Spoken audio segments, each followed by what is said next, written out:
Organizaciones sin ánimo de lucro. Las organizaciones no lucrativas deben examinarse en términos de los incentivos y las limitaciones a los que se enfrentan, de la misma manera que se debe hacer con otro tipo de organizaciones. Hemos visto ya que la función de los negocios con ánimo de lucro se entiende mejor cuando se los reconoce como empresas de pérdidas y ganancias, con todas las presiones e incentivos creados por estas posibilidades, que obligan a estas organizaciones a responder a aquellos que utilizan sus productos o servicios, al igual que a aquellos que invierten el capital que hace que el negocio sea posible y cuyas continuas inversiones son necesarias para su existencia y prosperidad.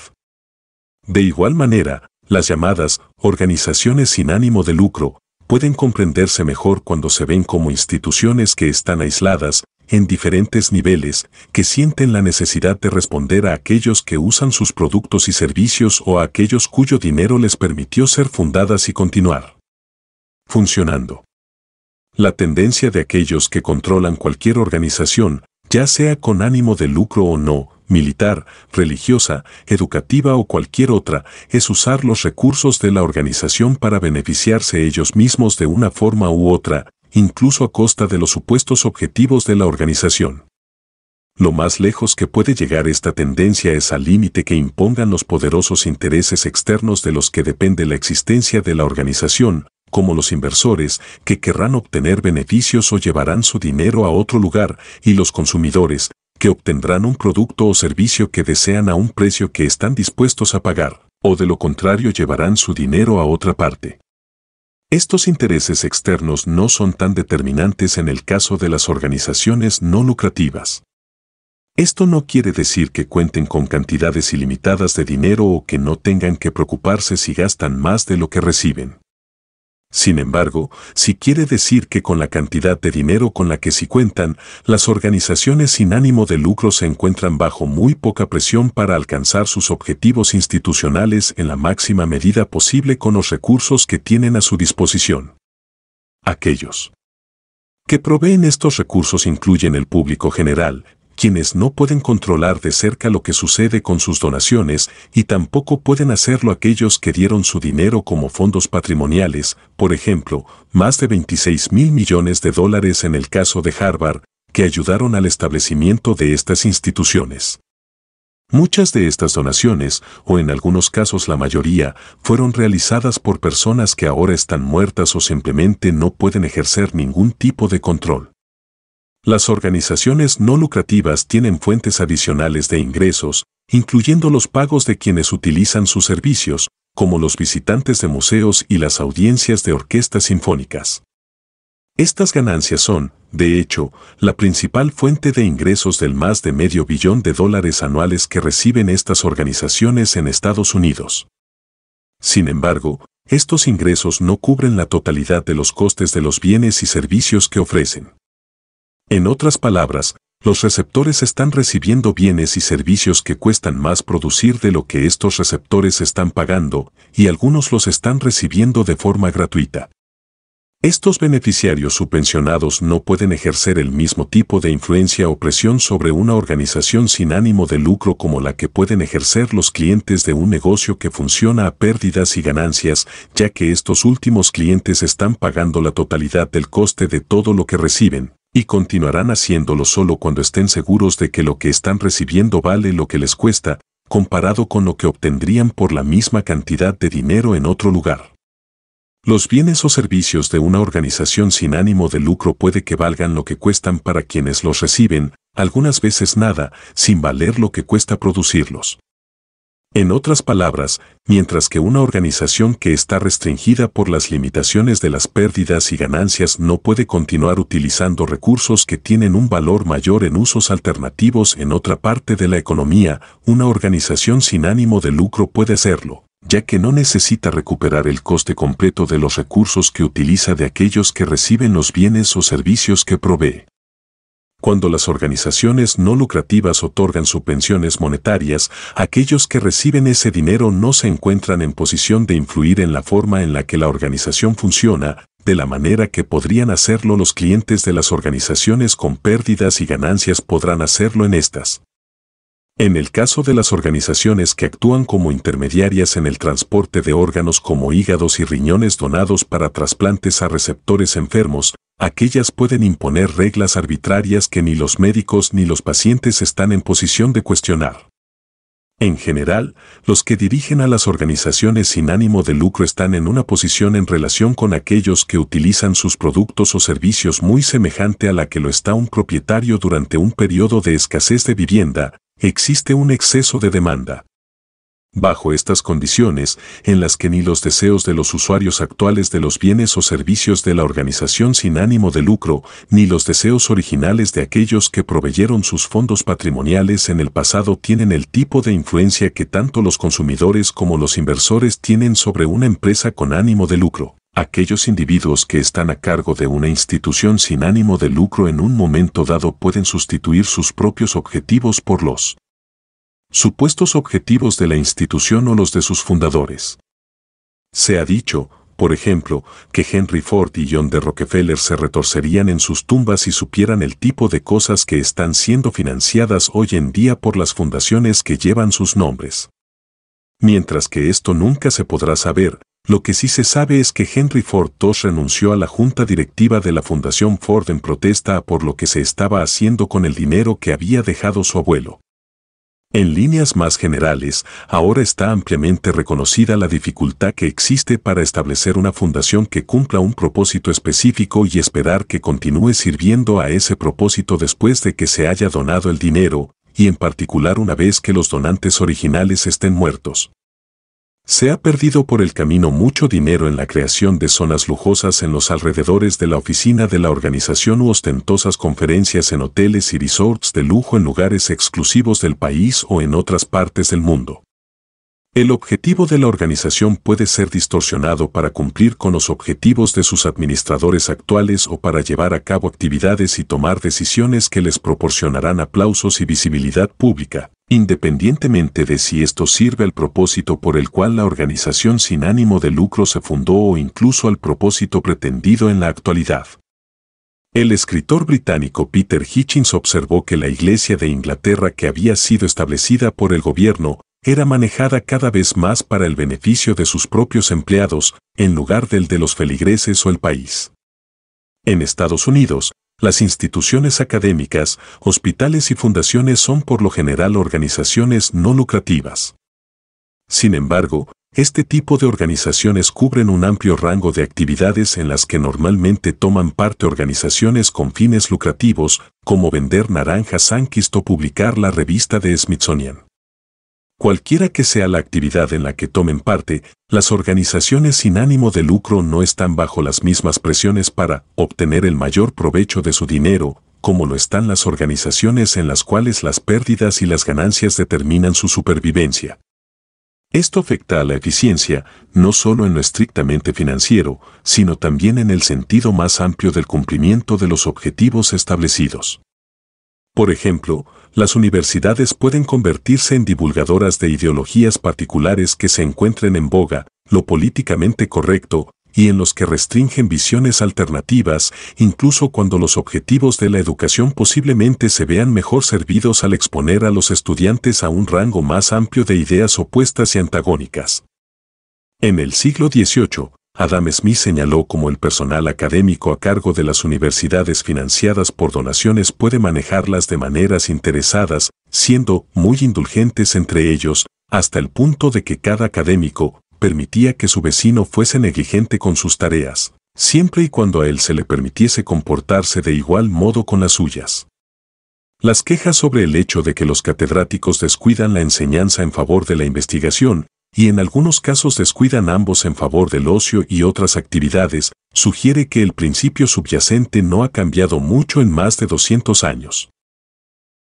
Suelen ser comunes los puestos permanentes que garantizan designaciones de por vida en universidades sin ánimo de lucro, pero son prácticamente desconocidos en negocios que deben enfrentarse a la competencia en el mercado, incluyendo instituciones educativas con fines lucrativos como la Universidad de Phoenix.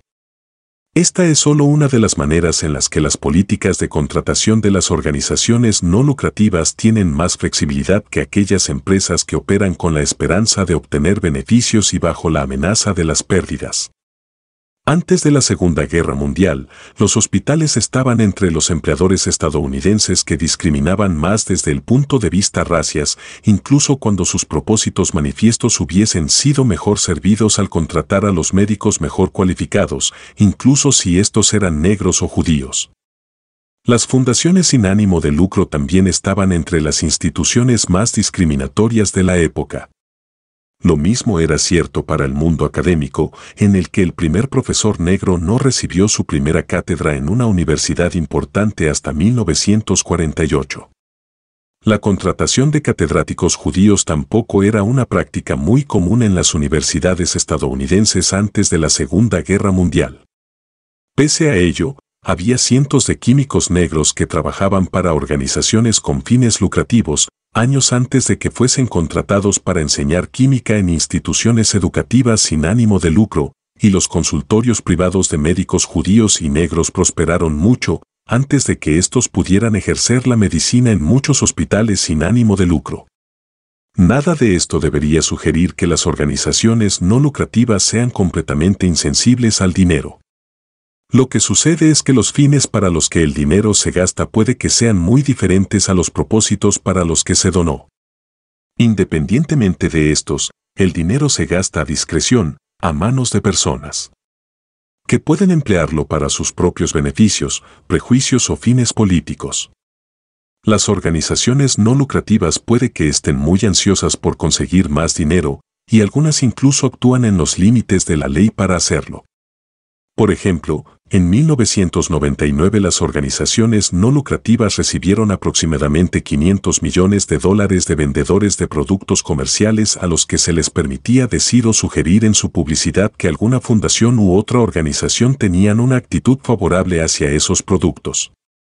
Las promociones comerciales por parte de estas organizaciones exentas del pago de impuestos eran ilegales, pero el no reconocimiento de que estas conexiones comerciales significaban una promoción de marketing generalmente ha mantenido alejados a los agentes del orden. La American Heart Association, por ejemplo, recibió $600,000 por permitir que su logo apareciera en publicidad para un medicamento y la American Medical Association recibió $44 millones por la venta de sus registros de las prescripciones emitidas por médicos a la industria farmacéutica. Otra organización sin ánimo de lucro, la American Cancer Society, recibió más de $1 millón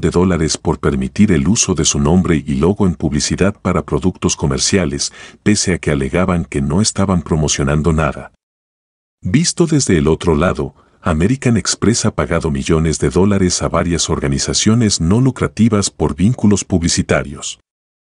El hecho de que en algunas organizaciones el ingreso sea llamado ganancia, mientras que en otras organizaciones esto no sea así, puede que sugiera a quien no está prestando mucha atención que existe una diferencia fundamental entre el dinero al que se llama de determinada forma y al dinero que recibe otro nombre. Incluso puede llegar a sugerir que una institución es avariciosa y la otra no. Pero muchos líderes de organizaciones sin ánimo de lucro reciben mucho más dinero en salarios que lo que recibe en promedio como ganancias el dueño de una ferretería o un restaurante. No es poco común que los presidentes de las principales universidades estadounidenses reciban más de $500,000 al año en ingresos, o que los entrenadores exitosos de fútbol americano universitario perciban ingresos por encima del $1 millón al año. Muchos directores de orquestas sinfónicas perciben más de $1 millón anuales de salario. Esto es sin duda más de lo que la mayoría de los dueños de empresas con fines lucrativos pueden esperar ganar de forma anual. El rendimiento de las organizaciones no lucrativas deja claro el papel de las ganancias cuando se trata de la eficiencia. Si aquellos que consideran a las ganancias simplemente como un recargo innecesario al coste de la producción de bienes y servicios están en lo cierto, entonces las organizaciones sin ánimo de lucro deberían poder producir esos bienes y servicios a un coste más bajo y venderlos a un precio más bajo. A lo largo de los años, esto debería hacer que captaran a los clientes de las organizaciones con fines lucrativos, reemplazándolas poco a poco en la economía. Por ejemplo, aquellos que creen que los altos precios de los medicamentos se deben a las ganancias irresponsablemente altas percibidas por las empresas farmacéuticas que los producen, deberían reconocer que el resultado de esa creencia es que las organizaciones sin ánimo de lucro deberían poder desarrollar y producir aquellos medicamentos a precios más bajos, y que su competencia debería obligar a que las empresas farmacéuticas existentes reduzcan sus precios o de otra manera las organizaciones no lucrativas se harían con la cuota de mercado de las compañías farmacéuticas. Por lo general, las organizaciones sin ánimo de lucro no solamente no han podido quitar clientela a las organizaciones con fines lucrativos, sino que cada vez es más común que ocurra lo opuesto. Las organizaciones no lucrativas han visto cómo sus actividades económicas han sido acaparadas cada vez más por negocios con fines lucrativos. Las instituciones de educación superior son solo un ejemplo de esto. Con el paso de los años, más y más actividades que antes eran manejadas por instituciones académicas sin ánimo de lucro han sido traspasadas a empresas que pueden hacer el trabajo a menor coste o mejor, o ambas cosas. Como apuntó de Chronicle of Higher Education, Follett se encarga de la librería de Stanford. Aramak prepara las comidas en la Universidad de Yale y Barnes & Noble dirige la Harvard Coop. Las universidades más prestigiosas de la nación, y muchas otras en el mundo académico, están subcontratando cada vez más partes de las operaciones de sus campus. Según The Chronicle of Higher Education, el dinero es la razón número uno por la que las universidades subcontratan una actividad. En otras palabras, los negocios comerciales no solo dirigen estos servicios a costes más bajos, sino que también obtienen ganancias suficientes para pagar a las universidades más de lo que estas organizaciones podrían ganar de las mismas operaciones en sus propios campus. Por ejemplo, la Universidad de Carolina del Sur pocas veces generaba más de $100,000 al año de su librería universitaria, pero Barnes & Noble les pagó $500,000 al año por ello. Esto quiere decir que Barnes & Noble debió de haber hecho incluso más dinero para poder pagar más de lo que la universidad pudiese generar por sí misma con la misma librería. Algunas veces la razón por la que muchas de las operaciones de los campus generan mayores beneficios cuando son administradas por negocios comerciales es que las organizaciones con ánimo de lucro reducen despilfarros como la contratación de empleados a tiempo completo y con contratos anuales para negocios que tiene épocas del año en las que funcionan y otras no, como el claro caso de las librerías de las universidades, en las que las ventas de libros están concentradas al comienzo de cada periodo académico. Otras razones incluyen más experiencia en el ámbito del marketing. Por ejemplo, en la librería de la Universidad de Georgia, cuando era la propia universidad quien la controlaba, el 70% de los libros se encontraban en el almacén, lejos de los ojos del posible comprador. Pero, después de que Follett se hiciera cargo, el mismo porcentaje de libros se encontraban en las estanterías, lugar en el que, evidentemente, son más visibles. En Israel, el primer kibutz fue fundado en 1910 como una comunidad sin ánimo de lucro de individuos que se proveían los unos a los otros de bienes y servicios, y compartían su producción de forma igualitaria. Ese primer kibutz dejó de funcionar de esta manera en 2007 y, para ese entonces, el 61% de los kibutz en Israel ya habían dado el paso.